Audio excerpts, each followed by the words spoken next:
कहतिया कि कितना दिन फोन पर बात करत करत आज भेंट भइल बा।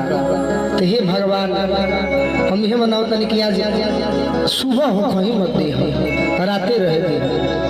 भगवान से नहीं हो रहा कर तरी कैसे कह तरी